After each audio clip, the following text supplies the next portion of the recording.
Shalom Bapak Ibu sekalian, kita baru saja mendengar puji-pujian penyembahan bagi Tuhan. Hendaklah kita semua tidak hanya menyembah dengan suara kita, tapi dalam seluruh hidup kita. Sebelum kita mulai mendengar firman Tuhan, mari kita tundukkan kepala. Bapa di surga, kembali kami datang ke hadirat-Mu Tuhan. Mohon berkat-Mu turun, berkati setiap kami. Berkati pikiran kami, perasaan kami, dan seluruh hidup kami. Biarlah setiap kami belajar terus dari hari ke hari. Mempersembahkan semuanya bagi Tuhan. Sampai kami menutup mata. Berkati program ini agar menjadi berkat bagi semua orang yang mencari-Mu Tuhan. Sampai ke ujung bumi. Terima kasih Bapa, hanya dalam nama Tuhan Yesus kami berdoa. Amin. Amin. Bapak Ibu sekalian, tidak ada seorang pun di dunia ini yang tidak mau selamat. Semua orang mau selamat. Semua orang mau masuk surga. Tetapi tidak semua orang ternyata memang benar-benar mau masuk surga. Hanya di mulut. Sama dengan ketika orang mau, kalau ditanya mau sehat atau sakit, jawabannya selalu sehat. Tetapi faktanya tidak demikian. Banyak orang makan sembarangan. Seolah-olah ia pingin sakit. Seolah-olah ia kepingin celaka. Tidak memperhatikan apa yang dimakannya. Dinasihati, tetap saja. Selalu alasannya banyak. Manusia itu paling pintar kalau cari alasan. Sekali ini saja makannya. Hari ini sekali. Besok sekali lagi.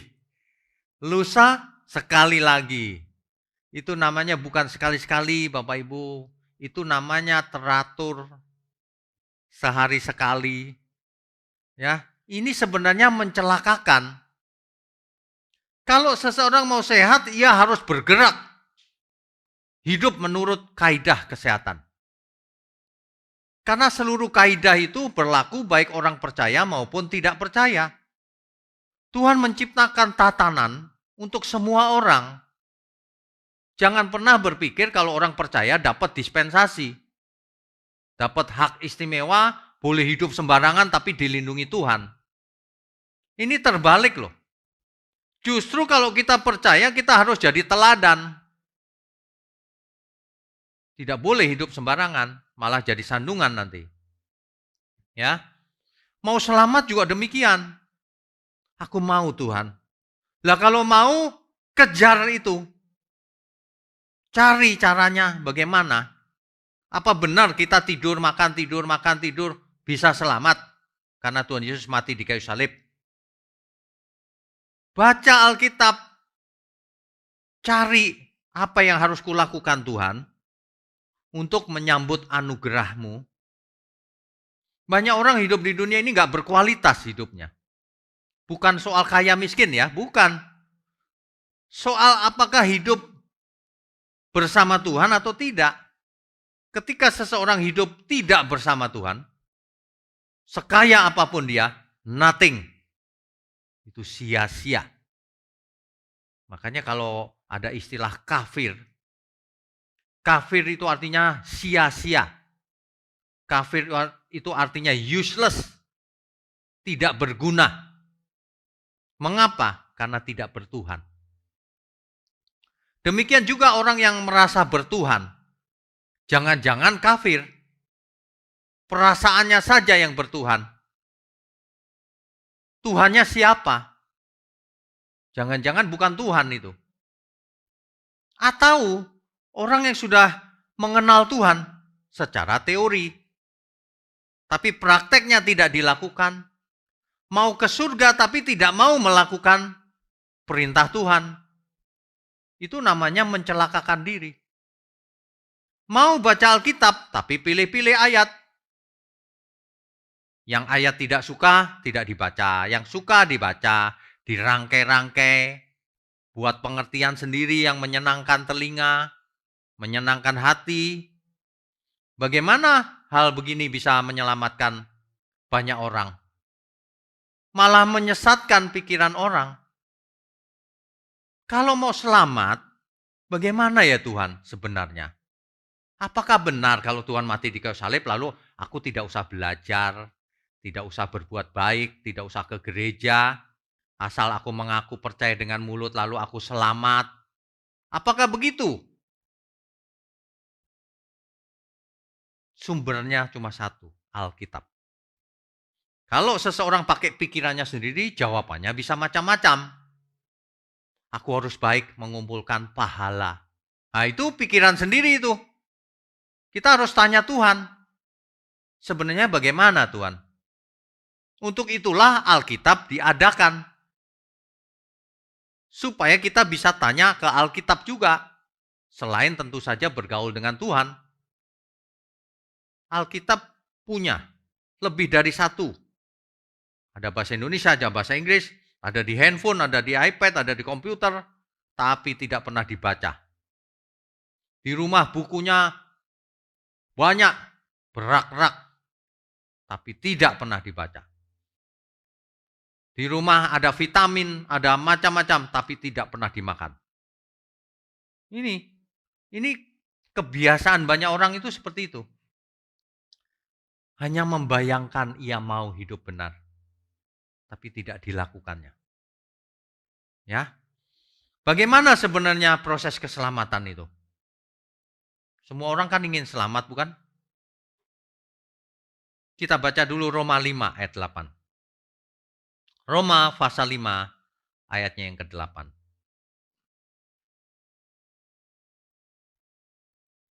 Kalau seseorang mempunyai pengertian yang salah, ia akan menggerakkan hidupnya sesuai pengertiannya yang salah itu. Kalau seseorang mempunyai pengertian yang salah tentang Allah, maka ia binasa. Alkitab yang berkata. Sebab ia tidak bisa melakukan kehendak Tuhan karena salah mengerti.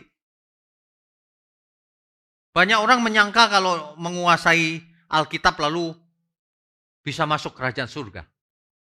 Banyak orang merasa kalau sudah belajar teologi pasti masuk surga. Bukan, itu cuma teori. Tuhan hanya mengajak orang yang memang berkenan bagi Tuhan.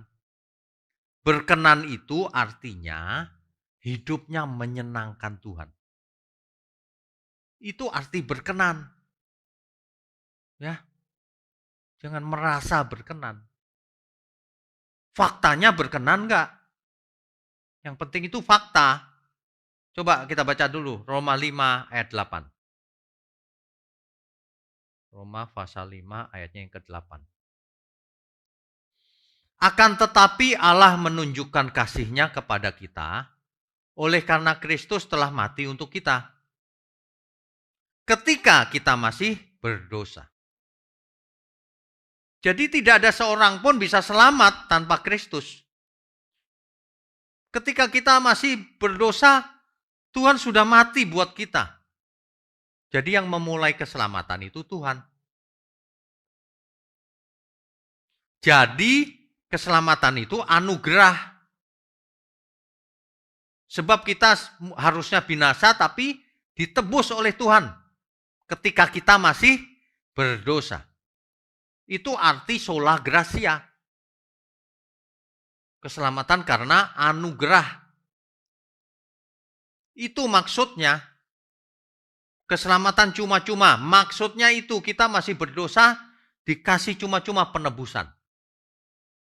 Tetapi itu belum titik. Perhatikan baik-baik.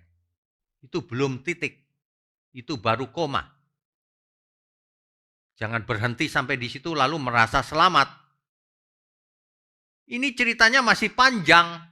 Jangan pakai pikiran sendiri.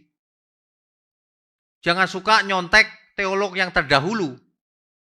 Membeo. Belum tentu teolog-teolog di zaman lalu itu benar. Ini bukan karena kita sombong atau apa loh ya. Kita harus jujur. Baca Alkitab. Dengerin teolog A, B, C boleh, tapi bandingkan dengan Alkitab. Banyak orang ngomong, aku Alkitabiah, tapi nggak sesuai Alkitab. Asal mengaku dengan mulut percaya lalu selamat. Apa itu? Nggak ada teologi seperti itu yang benar. Teologi yang benar itu sesuai Alkitab. Kalau kita dianugerahi keselamatan, lalu apa kata Tuhan Yesus? Kata Tuhan, jangan kata teolog. Kita baca Matius 26 ayat 28. Matius 26 ayat 28. Tuhan berkata demikian. Sebab inilah darahku, darah perjanjian, yang ditumpahkan bagi banyak orang untuk pengampunan dosa. Jadi ketika Tuhan Yesus mati di kayu salib mengampuni dosa setiap kita, itu sebenarnya adalah darah perjanjian. Perjanjian antara siapa dengan siapa? Antara Tuhan Allah dengan manusia. Dua pihak. Tidak ada perjanjian satu pihak. Gak ada. Mana ada perjanjian cuma satu pihak, selalu dua pihak. Dan Alkitab juga mengatakan demikian. Perjanjian itu selalu dua pihak. Bapak Ibu ingat baik-baik, kenapa perjanjian kita yang terakhir disebut perjanjian baru? Karena dimateraikan oleh darahku, kata Tuhan Yesus. Inilah darahku, darah perjanjian. Perjanjian yang baru dengan darah Kristus. Ya. Kalau itu perjanjian, pasti isinya banyak hal. Berisi hak-hak yang dimiliki masing-masing pihak, dan berisi kewajiban-kewajiban yang harus dilakukan masing-masing pihak, dan sanksinya kalau tidak melakukannya. Dalam perjanjian ini agak berbeda dengan perjanjian di dunia ini. Kalau perjanjian di dunia ini dua belah pihak saling sepakat. Tapi kalau ini, perjanjian baru ini, sepihak. Tuhan yang membuat perjanjian untuk kita. Jadi manusia hanya menerima, tapi manusia harus melakukan isi perjanjian itu. Karena Tuhan sudah membayar dengan darahnya yang mahal. Maka kita pun harus ikut perjanjian itu. Tidak ada seorang pun manusia yang bisa luput dari perjanjian ini. Tuhan sudah mati untuk seluruh manusia. Maka semua manusia terikat dengan perjanjian ini. Tuhan tidak pernah mati hanya sebagian orang saja. Kalau itu karangan para teolog. Tuhan mati untuk seluruh dunia, kata Alkitab. Semua manusia, bukan hanya Israel. Bukan hanya orang Kristen. Jangan ngarang-ngarang. Banyak teolog itu sok tahu, ngarang-ngarang. Alkitab aja berani dirubah-rubah sama dia. Herannya banyak orang membeo hari ini. Nggak mau baca Alkitab, tidak jujur. Ketika Alkitab berkata, inilah anak domba Allah yang menebus dosa dunia. Bukan sebagian dunia loh ya. Dunia. Artinya seluruh dunia, seluruh manusia. Jangan diubah-ubah.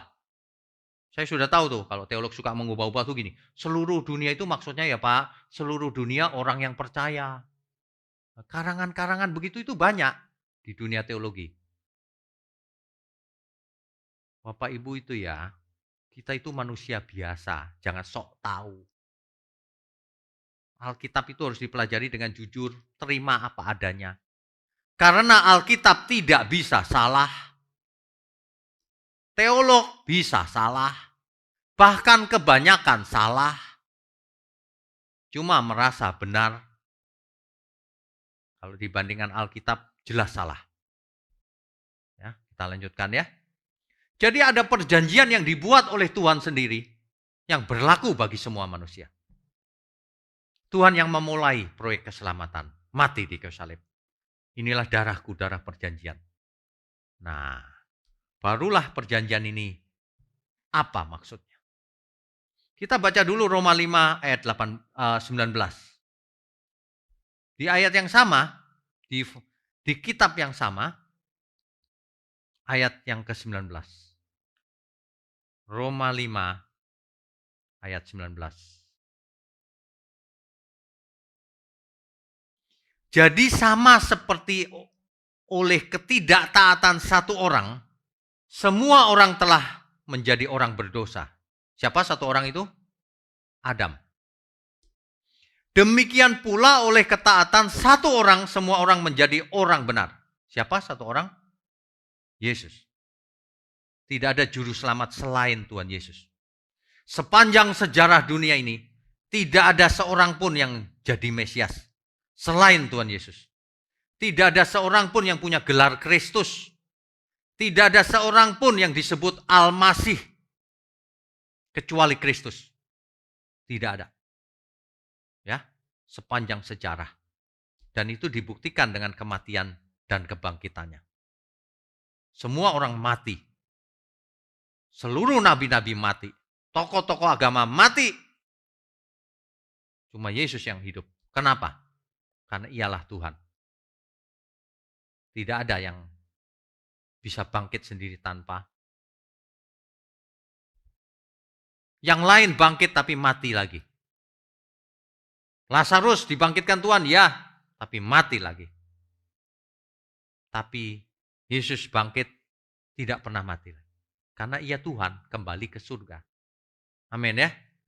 Jadi kalau kita punya Tuhan yang benar-benar Tuhan, tidak bisa dinilai dengan uang. Kita itu umat yang sangat beruntung. Tuhan mati untuk kita, kita disodori perjanjian baru. Ini loh ya perjanjian ya. Tuhan menebus dosa seluruh manusia. Ya. Jadi kalau Tuhan mati menebus dosa di kayu salib, ada nggak bagian kita yang harus kita lakukan? Ada nggak? Perlu ditanya. Jangan suka nggak ngecek di Alkitab lalu berkata, keselamatan bukan karena perbuatan baik, Pak. Jadi kita tidak perlu berbuat baik. Kita tidak perlu berusaha hidup kudus. Waduh, pakai pikiran sendiri. Udah jelas itu salah. Belajar teologi juga percuma kau. Nggak baca Alkitab. Coba kita baca Lukas 9 ayat 23 sampai 25. Lukas 9 ayat 23 sampai 25. Ini perkataan Tuhan Yesus loh ya. Saya nggak berkata ini perkataan para nabi di perjanjian lama. Enggak, ini perkataan Tuhan Yesus. Siapapun kita, kalau dengar perkataan Tuhan Yesus, lupakan para teolog. Dengar baik-baik. Katanya kepada mereka semua, kata Tuhan Yesus kepada mereka semua. Setiap orang yang mau mengikut aku, ia harus menyangkal dirinya, memikul salibnya setiap hari, dan mengikut aku. Jadi semua orang yang mau selamat, yang mau ikut Tuhan Yesus, yang pertama apa? Harus menyangkal dirinya. Udah jangan hidup untuk diri sendiri. Memikul salibnya. Salib siapa? Salib kita masing-masing. Jadi ketika Tuhan Yesus mati di kayu salib, belum selesai kita. Tuhan Yesus sudah selesai. Dan mengikut aku. Ikut Tuhan Yesus. Jangan berhenti. Ikut Tuhan Yesus sebagai murid. Ayat 24. Karena barang siapa mau menyelamatkan nyawanya, ia akan kehilangan nyawanya.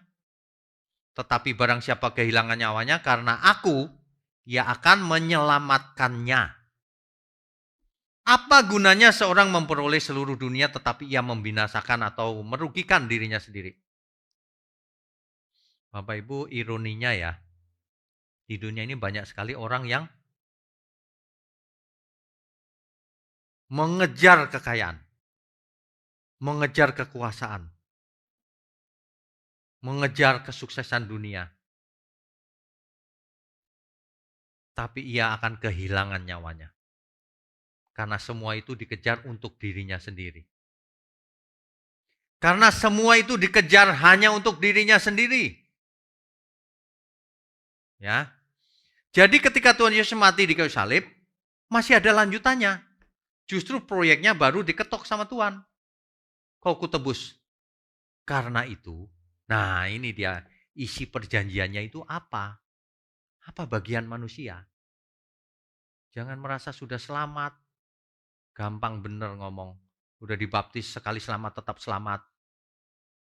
Dibaptis bukan artinya sudah selamat. Dibaptis itu artinya komitmen untuk mengerjakan kehendak Tuhan. Komitmen untuk berubah masuk proses keselamatan. Ya, ini banyak orang kalau baca Alkitab tuh nggak lengkap, makanya salah teologinya. Roma 6 ayat 6. Roma 6 ayat 6. Karena kita tahu bahwa manusia lama kita telah turut disalibkan,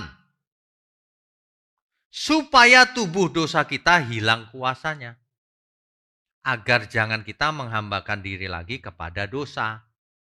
Jadi kalau manusia itu ditebus oleh Tuhan Yesus, jangan buat dosa lagi. Kalau kamu berbuat dosa lagi, nggak selamat. Mana ada orang berbuat dosa selamat? Ini yang ikut Hyper Grace, kalau dengar khotbah ini bertobat. Jangan mau dibohongin oleh teologi Hyper Grace. Kamu berbuat apa saja nggak masalah. Tuhan Yesus sudah mati, pasti diampuni. Berbuat dosa lagi nggak apa-apa, diampuni lagi. Pas berbuat dosa, pas serangan jantung mati, nggak diampuni. Banyak orang itu tidak cerdas karena nggak baca Alkitab.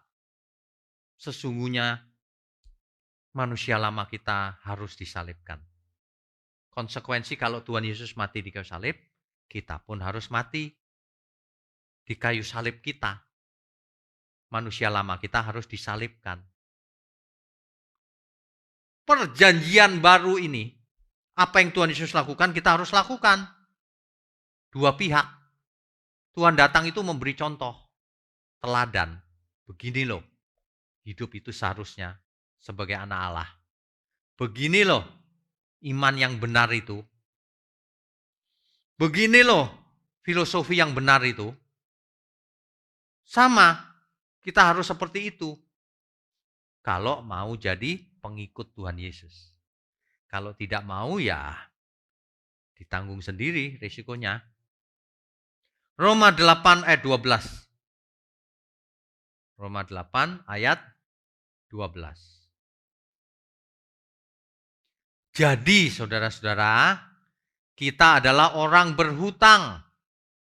Perhatikan baik-baik. Kalau Tuhan Yesus mati di kayu salib, maka kita berhutang. Bukan cuma-cuma. Mati Tuhan di kayu salib itu, cuma-cuma itu konteksnya adalah ketika kita masih berdosa, Tuhan mati cuma-cuma untuk kita. Tapi setelah kita menerimanya, maka kita adalah orang berhutang, kata Roma 8 ayat 12. Bukan hutang duit, hutang apa, bukan. Supaya kita tidak hidup lagi seperti dulu. Supaya kita tidak hidup menurut daging, tapi hidup menurut roh. Kalau seseorang masih hidup menurut daging, maka orang itu binasa meskipun Kristus mati di kayu salib. Di ayat 13-nya jelas tuh. Sebab jika kamu hidup menurut daging, kamu akan mati. Tetapi jika kamu oleh roh kamu mematikan perbuatan-perbuatan tubuhmu, kamu akan hidup. Jelas ya Bapak Ibu ya. Kalau baca Alkitab itu mesti lengkap. Dan harus dihidupi. Jangan pakai pikiran sendiri. Katanya mau Alkitabiah. Katanya mau Injili. Tapi tidak sesuai Injil. Katanya mau Alkitabiah, tidak sesuai Alkitab. Baca itu. Kalau Tuhan Yesus mati di kayu salib, kamu jangan buat dosa lagi. Kalau kamu tetap buat dosa, kamu gak selamat. Kita sudah dipilih oleh Tuhan, menerima berkat, menerima anugerah. Dipilih, makanya kita disebut umat pilihan. Sebagai umat pilihan kita tidak boleh berbuat dosa lagi. Bisa nggak umat pilihan masih berbuat dosa? Bisa. Artinya umat pilihan bisa binasa nggak? Bisa. Kalau tidak mengindahkan perjanjian baru ini. Tuhan mati di kayu salib. Kalau kau anggap itu enteng, kau nggak masuk surga. Nggak selamat. Ini luar biasa loh. Ayat 14-nya. Semua orang yang dipimpin roh Allah adalah anak Allah. Jadi kita itu anak Allah atau bukan tuh bukan karena kita Kristen lalu anak Allah otomatis. Bukan. Bukan karena Kristus mati di kayu salib lalu kita jadi anak Allah. Bukan itu. Semua orang yang dipimpin roh Allah adalah anak Allah. Jadi kalau ada orang yang hidupnya tidak dipimpin oleh roh Allah, tapi dipimpin oleh keinginan dagingnya, ia bukan anak Allah. Itu artinya ayat ini. Masa begitu aja nggak ngerti? Masa begitu aja harus sekolah teologi tinggi-tinggi? Kan tidak kan? Ini kan bahasa Indonesia sederhana. Mari kita bertobat ya Bapak Ibu ya. Saya itu kalau khotbah itu sebenarnya nggak mau keras-keras. Cuma ya bagaimana ya, keras saja tidak berubah, apalagi tidak keras. Ini serius loh. Yang kedua bukan soal itu. Yang kedua sudah beredar teologi yang salah selama ini. Sehingga banyak orang pikirannya jadi miring, salah. Harus dibangunkan. Bangun. Kalau mau selamat, jangan hidup menurut daging. Hidup menurut roh. Jangan buat dosa lagi. Bertobat. Jadilah murid Kristus. Kalau mau hidup kita berkualitas tinggi. Ya. Jadi selalu ada bagian Tuhan, ada bagian kita. Selalu. Nah, seseorang tidak dapat menjadi murid kalau tidak melepaskan segala miliknya. Coba kita baca Lukas 14 ayat 27.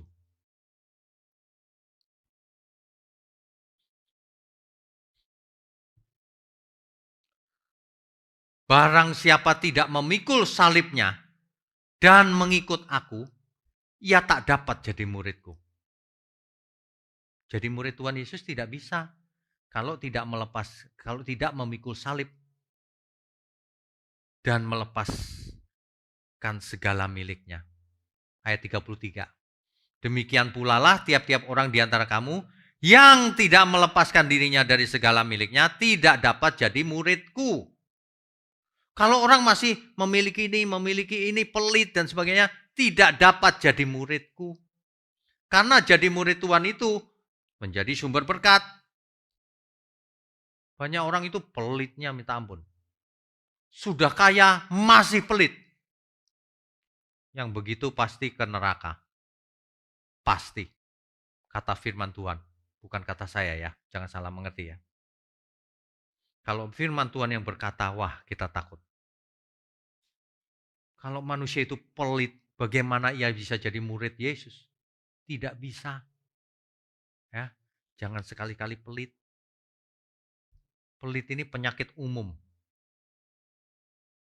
Boros pada diri sendiri, pelit sama orang lain. Ya. Oke. Jadi sebenarnya ada dua pihak. Antara pihak Tuhan dan pihak manusia. Pihak Tuhan sudah lakukan bagiannya. Semuanya sudah dilakukan.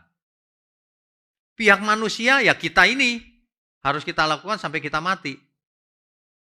Nah, kalau tidak melakukan perjanjian, ya binasa.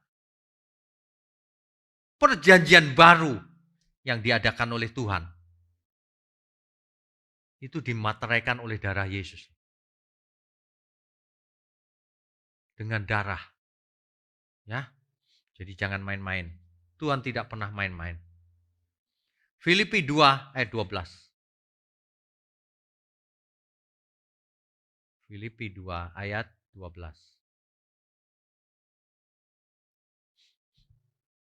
Perhatikan dari ayat 12 dan 13 ini. Ya, perhatikan baik-baik. Hai saudara-saudaraku yang kekasih, kamu senantiasa taat. Karena itu tetaplah kerjakan keselamatanmu. Keselamatan kita harus kita kerjakan nggak? Itu, kerjakan keselamatanmu. Bahkan mengerjakannya harus dengan takut dan gentar. Artinya apa? Serius banget. Bukan saja seperti waktu aku masih hadir, tetapi terlebih pula sekarang waktu aku tidak hadir. Kerjakan. Gitu ya. Itu bagian siapa tuh? Bagian kita, manusia. Di ayat berikutnya, karena Allah lah yang mengerjakan di dalam kamu, baik kemauan maupun pekerjaan menurut kerelaannya. Ada bagian Allah yang mengerjakan juga di dalam diri kita. Kan kita tahu tubuh kita bait Allah. Roh Kudus tinggal dalam diri kita. Roh Kudus akan memberikan kekuatan. Itu. Sebenarnya artinya itu. Kalimat bahasa Indonesia ini menyebabkan banyak orang salah mengerti. Seolah-olah ayat 12-nya sudah nggak penting. Kerjakan keselamatanmu dengan takut dan gentar. Ayat 13-nya. Karena Allah lah yang mengerjakan tuh. Yang mengerjakan Allah, Pak. Kau nggak usah kerjakan. Ini orang yang tidak punya akal sehat. Kalau itu tidak penting tidak ditulis di ayat 12-nya. Ayat 12 itu bagian kita. Ayat 13 bagian Tuhan. Gitu loh artinya. Hal sederhana aja tidak mengerti. Nanti alasannya bahasa Indonesianya karena Pak. Karena itu artinya sebenarnya yang ke-12-nya sudah nggak penting. Cara baca Alkitab tuh nggak begitu. Makanya kamu nggak ngerti. Karena kau sok tahu. Ya. Itu. Cari konteksnya. Kalaupun ayat ini kamu nggak mau begitu, cek ayat yang lain. Ayat yang lain sama. Tuhan selalu begitu. Kamu nggak pikul salib, nggak layak bagiku. Artinya ada bagian kita. Gitu loh. Kok diajari yang benar nggak mau. Banyak orang sulit. Apalagi yang sudah kena teologi Calvinisme. Pikirannya udah kayak John Calvin. Bukan kayak Yesus, kayak John Calvin. Yang ini ditentukan selamat, yang ini tidak. Nggak ada itu di Alkitab. Nggak cocok dengan Alkitab. Cocoknya dengan teolog. Tapi dengan Alkitab tidak cocok. Ya. Tuhan berikan Injil. Injil itu kekuatan Allah yang menyelamatkan. Roma 1 ayat 16-17. Kekuatan Allah yang menyelamatkan. Itu bagian Tuhan memberikan Injil. Bagian kita apa? Setiap pemberian Tuhan itu memerlukan respon. Kalau kita ngomong begini, ada orang yang bengkok hatinya. Dia berkata, keselamatan kok ditambahkan plus-plus. Kita nggak menambahkan, perhatikan ini Alkitab. Kamu yang keselamatannya min-min, kok kurangi. Alkitab ngomong begini kok dianggap plus-plus. Ya, Injil kekuatan Allah yang menyelamatkan. Bagian Allah memberikan Injil, memberikan firman Tuhan, memberikan firman kebenaran. Bagian kita, kalau kita dikasih Tuhan firman kebenaran, bagian kita apa? Dipandangi saja. Harus belajar mengerti apa sih artinya firman ini. Harus belajar mengerti. Kalau seseorang tidak mengerti, percuma. Ada teks Alkitab di depan matanya, tapi tidak mengerti. Dan tidak mau mengerti. Kalau tidak mengerti masih bisa bertanya. Tapi kalau tidak mau mengerti, salah sendiri. Ya, belajarlah yang benar. Hidup ini cuma satu kali. Tapi banyak orang tidak mau belajar. Tuhan menghajar anak yang dikasihinya. Ibrani 12 ayat 5-6. Coba Ibrani 12 ayat 5-6. Saya bacakan ya. Dan sudah lupakah kamu akan nasihat yang berbicara kepada kamu seperti kepada anak-anak? Hai anakku, Janganlah anggap enteng didikan Tuhan. Dan janganlah putus asa apabila engkau diperingatkannya. Ayat 6 bagus ini. Karena Tuhan menghajar orang yang dikasihinya. Dan ia menyesah orang yang diakuinya sebagai anak. Ia memukul berkali-kali orang yang diakuinya sebagai anak. Ada orang yang berkata begini ketika saya bacakan ayat ini. Kalau saya nggak mau Pak dipukul. Kalau saya nggak mau dihajar. Saya mau hidup tenang-tenang saja. Nggak bisa menawar. Kalau kamu mau begitu berarti kau bukan anak. Kalau anak Allah harus memikul salibnya setiap hari. Nggak usah Pak, aku mau nyaman-nyaman saja. Ada yang ngomong begitu sama saya. Berarti kau bukan murid Kristus. Ayo ngomong apa lagi? Biarin Pak, aku bukan murid Kristus, binasa. Karena setiap kita yang ditebusnya harus menjadi murid Kristus. Amin Bapak Ibu. Amin ya. Bagaimana kita bisa menyenangkan Tuhan kalau tidak menjadi muridnya? Bagaimana kita bisa mengatakan menyenangkanmu, menyenangkanmu, dimanapun dan kapanpun, dalam segala perkara, menyenangkanmu. Gak bisa orang mau menyenangkan Tuhan kalau tidak mau dimuridkan. Dan Tuhan mendidik dengan keras. Tuhan memukul orang yang dikasihinya. Supaya apa? Supaya kuat. Supaya dewasa. Supaya memikul salibnya dengan kuat. Supaya mengerti firman kebenaran. Sebab banyak orang tidak mengerti sebenarnya.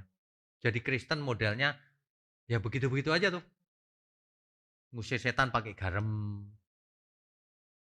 Ngusir setan pakai minyak urapan. Ngusir setan pakai air yang didoakan. Modelnya begitu tuh. Lawan COVID, nengking-nengking, pakai nama Yesus. Tidak bertanggung jawab. Kalau kamu terbeban oleh pekerjaan Tuhan, bagikan ke semua orang miskin aset-asetmu. Begitu.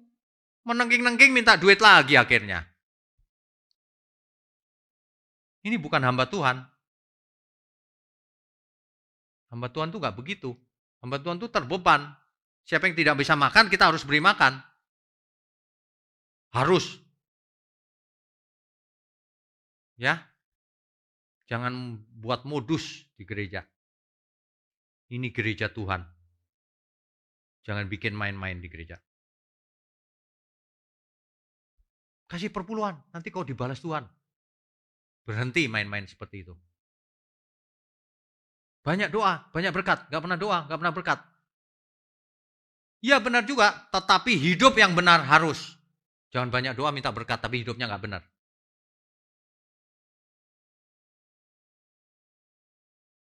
Ada orang yang khotbah pinter. Selesai khotbah berbuat dosa dia. Gak tahu diri. Yang begitu pasti binasa. Tidak menghormati kesucian Tuhan. Kalau Tuhan Raja kita tidak berani berbuat dosa. Orang yang suka berbuat dosa tidak menghormati kesucian Tuhan. Binasa. Firman Tuhan berkata, sekutuku ini yang tidak suka aku menjadi rajanya, bunuh dia di depan mataku. Itu perumpamaan, bukan berarti kita bunuh orang, bukan. Itu artinya orang itu pasti binasa. Aku suka Pak Yesus menjadi rajaku. Untuk apa? Untuk diminta-mintain berkat saja Pak. Kamu bukan mempersembahkan hidup minta berkat melulu. Sesungguhnya kalau kita cari Tuhan itu mau mempersembahkan hidup kita. Soal berkat itu prerogatif Tuhan. Tuhan pasti berkati. Yang dimaksud berkat juga bukan kaya ya, bukan. Hidup kita ini sebenarnya banyak berkat loh. Kalau kita bisa hari ini mendengar firman gini, banyak berkat nggak? Banyak. Kalau kita bisa hidup, masih bisa hidup sehat begini, berkat nggak? Banyak berkat. Kalau kita bisa makan, meskipun sederhana tapi rasanya enak, itu berkat. Banyak orang makan, makanannya banyak karena kaya, tapi nggak bisa makan, nggak enak soalnya rasanya. Karena pikiran, mindset, dan hatinya tidak punya damai sejahtera. Biar kita hidup sederhana, tapi kalau punya damai sejahtera dari Tuhan, itu luar biasa. Amin, Bapak Ibu. Mari kita belajar di sisa umur hidup kita ini. Hidup ini sekolah, seperti kuliah. Hidup ini seperti kuliah. Suatu saat kuliah ini berakhir. Tapi sebelum itu berakhir, mari kita kerjakan bagian kita. Mari kita kerjakan PR-PR kita yang diberikan oleh Sang Maha Guru kita. Mari kita kerjakan. Ya. Jangan tidak mengerjakan PR. Ingat, perjanjian baru itu Tuhan sudah lakukan semua bagian Tuhan. Apa? Mati di kayu salib sudah dilakukannya. Kita diberi Roh Kudus. Kita diberi firman Tuhan, Alkitab. Bahkan kita disertainya sepanjang umur hidup kita. Tuhan sudah melakukan semua bagiannya. Di perjanjian itu, bagian kita sudah kita lakukan belum? Jangan berkata, aku sudah selamat asal Kristen. Perhatikan firman Tuhan. Pikul salibmu setiap hari. Belajar melakukan seluruh perintah Tuhan. Kalau tidak selamat. Sebab iman itu perbuatan nyata. Iman itu bukan fantasi. Aku imani. Yang penting aku imani. Surga aku imani, tapi nggak pernah berbuat apa-apa. Aku imani masuk surga, tapi terhadap sesama tidak mengasihi. Aku imani masuk surga, tapi tidak mempersembahkan hidup bagi Tuhan. Aku beriman masuk surga, tapi terhadap pasangan hidup tidak mengasihi. Bahkan berkhianat. Waduh, ini mengerikan loh. Bapak Ibu ya, mesti berpikir demikian. Nanti malam kita mati. Serangan jantung. Kalau nanti malam kita mati, berani nggak kita menghadap Tuhan? Coba kita renungkan baik-baik. Jangan merenung itu yang enggak, yang enggak penting. Merenung itu kalau setiap saat aku mati. Atau Tuhan Yesus datang nanti malam. Apakah aku sudah berkenan ya bagi Tuhan selama ini? Apakah aku sudah menjadi umat Tuhan yang menyenangkan Tuhan? Ada banyak sekali orang sudah Kristen sih. Tetapi hidupnya sebenarnya bukan Kristen. Karena Kristen itu seperti Tuhan Yesus. Banyak orang hidup itu suka sendiri. Kalau kita perhatikan di internet gitu ya, Kristen bukan jaminan. Banyak juga orang Kristen yang jahat sama sesama. Ada banyak. Ada banyak manajer-manajer, kepala-kepala, bos-bos yang Kristen tapi jahat sama pegawainya, jahat sama karyawannya, jahat sama bawahannya. Banyak. Ini tidak akan selamat. Terus terang aja tidak akan selamat. Bukan saya yang menentukan, kata Alkitab. Orang yang tidak menjadi murid Yesus pasti tidak selamat. Sebab ketika Yesus mati di kayu salib, supaya kita belajar kepadanya. Ia menjadi pokok keselamatan, aitios, agar semua kita sebagai cabang menancap pada pokok keselamatan. Belajar mengambil intisari kebenaran. Supaya kita menjadi seperti yang Tuhan inginkan. Supaya kita menjadi seperti Tuhan. Yang mengenakan pikiran perasaan Kristus. Ya, banyak orang kalau berteori pintar sih. Sudah tahu Pak. Ya, tapi bagaimana dengan prakteknya? Banyak orang yang teoritis, tapi prakteknya tidak ada. Para ateis praktis ini akan menjadi sandungan dalam keluarganya, teman-temannya, di gereja, teman sepelayanan, dia akan jadi sandungan. Orang tua yang demikian akan menjadi sandungan bagi anak-anaknya. Jadi jangan heran kalau anak-anaknya suatu hari meniru orang tuanya. Sebab seorang anak belajar sama orang tuanya juga. Ya, Bapak Ibu sekalian, mari kita arahkan hidup kita untuk Tuhan. Perjanjian yang ditandatangan oleh darah Kristus itu melibatkan kita. Bagian Tuhan sudah Tuhan lakukan seluruhnya. Bagian kita belum kita lakukan seluruhnya. Maka harusnya kita takut. Takut kalau kita belum mengerjakan PR kita. Takut kalau Tuhan datang tiba-tiba kita belum berkenan. Ayo, bertobat. Pertobatan itu harus real, iman juga.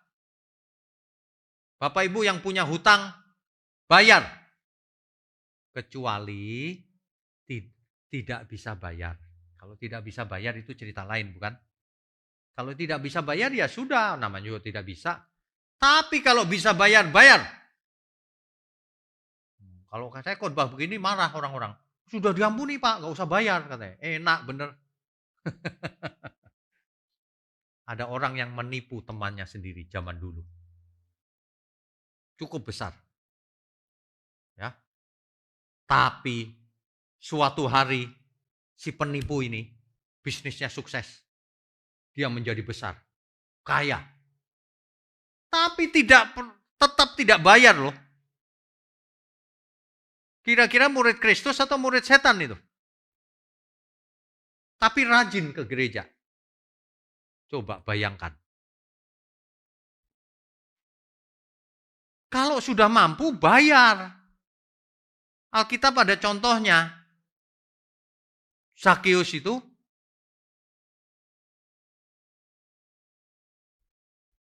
mengembalikan 4 kali lipat orang yang diperasnya.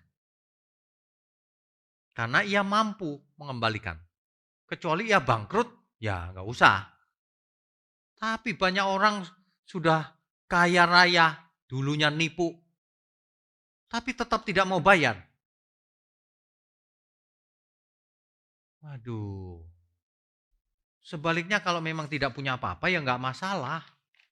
Minta maaf saja juga nggak masalah. Harus dimaafkan. Ini bukan soal uang. Ini soal sikap hati. Hati kita itu harus sesuci yang Tuhan inginkan. Nanti Tuhan bilang begitu anak Allah.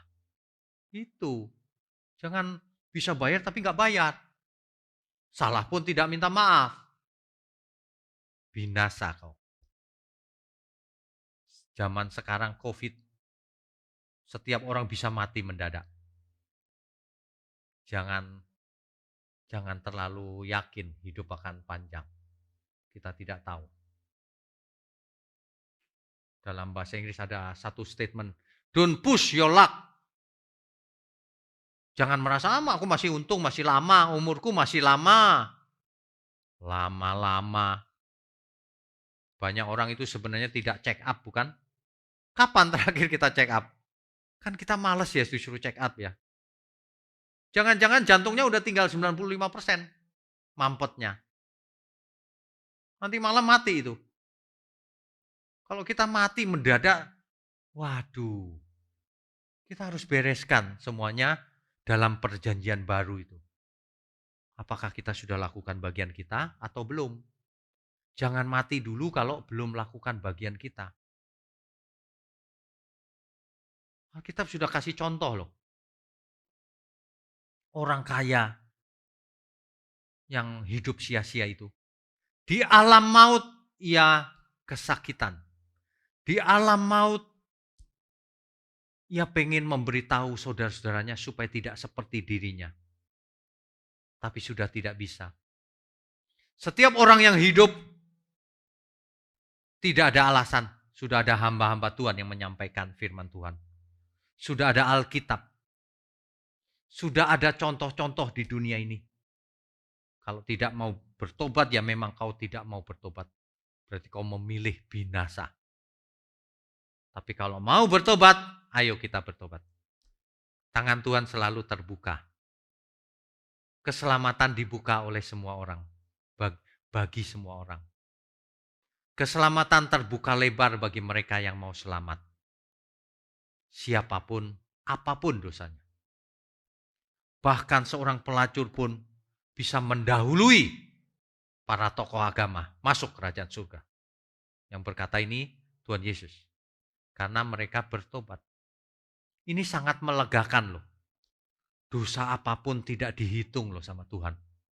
Ya, mestinya binasa tapi tidak. Tapi kalau kita tidak mau membalas cintanya Tuhan, itu kebangetan. Pantas dibuang ke api kekal. Sebab tidak tahu diri, sudah ditebus, disayang-sayang, diberi kesempatan, masih tidak mau berubah juga. Mari kita berubah ya Bapak Ibu. Mari kita berubah dari hal-hal kecil sampai hal-hal besar. Mari kita belajar terus. Mari kita bertobat, mari kita cari Tuhan. Mari kita berubah terhadap sesama. Ayo jadi berkat. Yang tidak punya, yang ekonomi lagi sulit, tetap punya konsistensi, tetap punya integritas. Jangan sampai jatuh dalam dosa. Tetap punya attitude yang baik. Pertolongan Tuhan pasti datang. Yang punya lebih, ayo jadi berkat di saat-saat sulit seperti ini. Ayo bagikan berkat ke banyak orang yang membutuhkan, ke pekerjaan Tuhan. Jangan sembarangan berikan ke orang-orang juga. Pilih orang-orang yang memang membutuhkan. Pekerjaan Tuhan yang benar-benar untuk pekerjaan Tuhan. Kan begitu. Ya. Hidup ini sebenarnya tergantung kita. Apakah kita mau di pihak Tuhan atau tidak? Apakah kita mau menjadi murid Kristus atau tidak? Sebenarnya semuanya tergantung kita. Perjanjian baru yang diadakan oleh Tuhan Yesus ini diperuntukkan oleh kita semua. Tidak semua orang menerima perjanjian ini. Manusia yang hidup di perjanjian lama belum menerima perjanjian baru. Kita yang sekarang hidup di perjanjian baru, kita termasuk dalam perjanjian itu. Kita diberi semuanya fasilitas agar kita jadi anak Allah. Kita bisa berubah asal kita mau dipimpin Roh. Kita bisa bertobat dan bisa menuju kesempurnaan asal kita mengerjakan keselamatan kita dengan takut dan gentar. Amin, Bapak Ibu. Jemaat GSKI Pantai Indah Kapuk,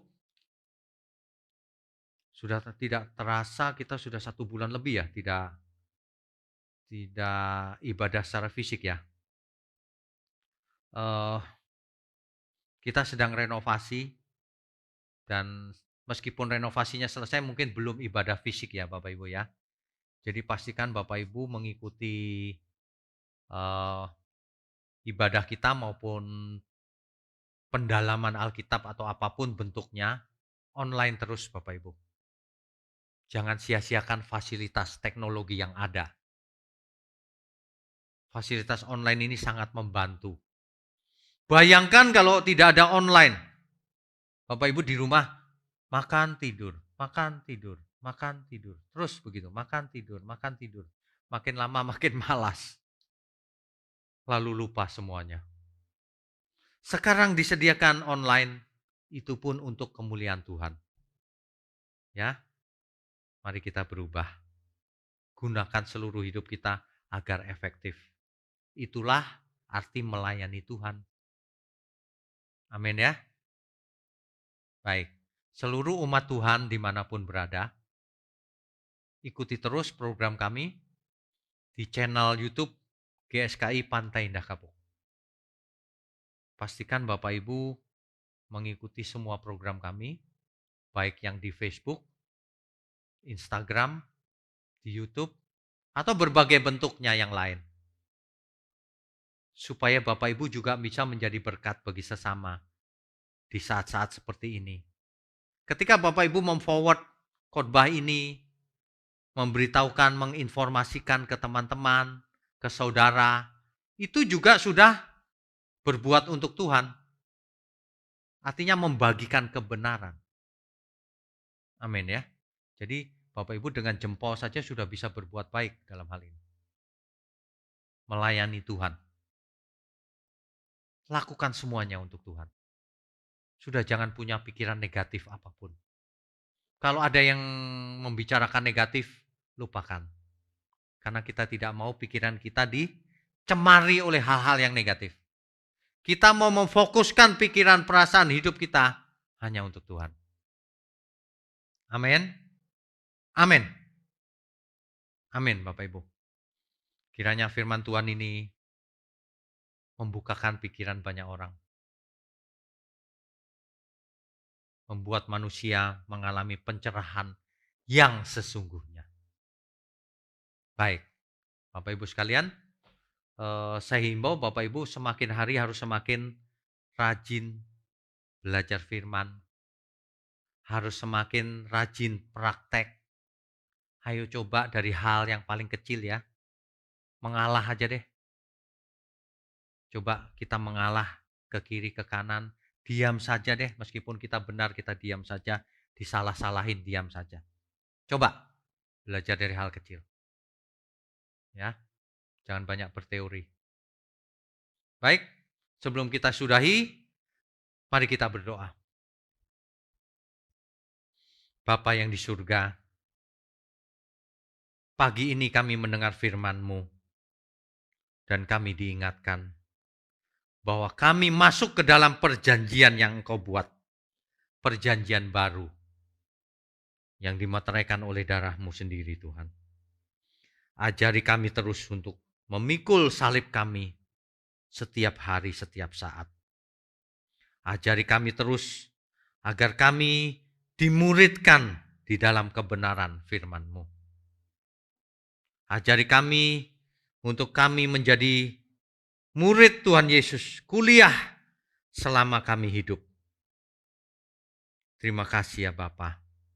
Mohon berkati seluruh program kami, seluruh anak-anak-Mu yang hadir juga, maupun yang belum hadir. Bapa di surga, mohon pertolongan-Mu turun, agar banyak jiwa dipanggil, dan mengerti ada sumber kebenaran di gereja-Mu ini Tuhan. Terima kasih Bapa, terima kasih. Kami adalah anak-anak yang beruntung punya Bapa seperti Engkau. Terima kasih Tuhan. Sebentar kami mau sudahi pertemuan ini. Kami mau sambut berkat. Segala berkat, baik berkat jasmani maupun berkat rohani, yang turun dari surga, dari Bapa kita di surga, dari Tuhan Yesus Kristus, dalam persekutuan dengan Roh Kudus, yang menyertai kita sampai kesudahan zaman, bahkan sampai selama-lamanya. Haleluya. Mari semua yang percaya katakan, amin. Amin. Saudara sekalian, bicara soal kebenaran, setiap orang merasa benar. Makanya semua kecap dinomor satukan. Ada orang yang mengatakan saya paling benar, ini paling benar, itu paling benar. Mana sebenarnya yang paling benar? Oleh sebab itu, hadiri seminar 7 natur kebenaran dan aplikasinya. Seminar ini wajib dihadiri oleh para teolog, apologet, pengkhotbah, bahkan oleh para jemaat sendiri. agar kita bisa membedakan manakah yang benar, manakah yang salah. Inilah alat uji kebenaran yang sangat objektif dan alkitabiah. Pastikan saudara ikut dan ajak seluruh saudara dan sahabat-sahabat. Bapak-bapak dan ibu-ibu yang terkasih dimanapun berada, yuk kita belajar pelajaran Alkitab bersama secara online setiap hari Rabu jam 7 malam bersama pendeta Bapak Wignio Tanto secara online, bisa melalui Zoom. Tetapi kita harus mendaftarkan dulu ke nomor berikut ini. Selamat bergabung dan Tuhan Yesus memberkati.